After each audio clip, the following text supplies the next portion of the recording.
Matthew 13:47-50 KJV. The parable of the net, judgment and divine separation. Again, the kingdom of heaven is like unto a net that was cast into the sea and gathered of every kind, which when it was full they drew to shore and sat down, and gathered the good into vessels, but cast the bad away. Historical Understandin. In Jesus' time, fishing was a common livelihood around the Sea of Galilee. Fishermen used large dragnets that gathered all kinds of fish, both clean, permissible for eating under Jewish law, and unclean. After hauling in the catch, they would separate the good fish from the useless or unclean ones which were discarded. For Jesus' Jewish audience, this parable reinforced the idea of divine judgment, a familiar theme in Old Testament teachings, e.g., Daniel 12:2, Malachi 3:18. The fiery furnace imagery echoed prophetic warnings, Daniel 3:6, and symbolized God's final purification of the righteous from the wicked.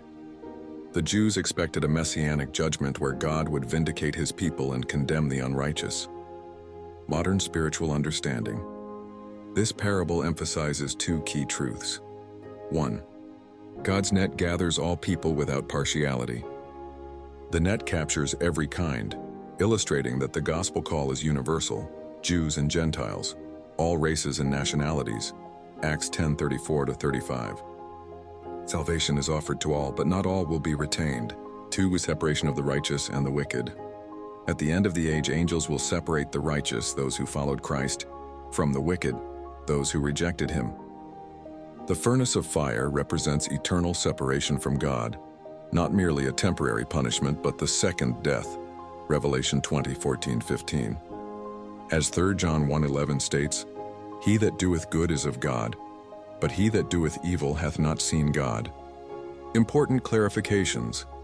The fiery furnace is often associated with hell, but Scripture ultimately describes the lake of fire, Revelation 20:14, as the final destination of the unrepentant.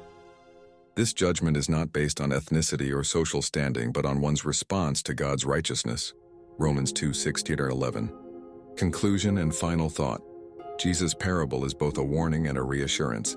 It warns that judgment is certain and eternal separation awaits those who reject God's grace. Yet it reassures believers that God's justice will prevail, and his kingdom will be purified. Today, this parable urges self-examination. Are we living as good fish, faithful and obedient to Christ? Or are we disregarding his call, risking eternal separation? Let us heed the gospel's urgency, knowing that God's net is wide, but his judgment is sure.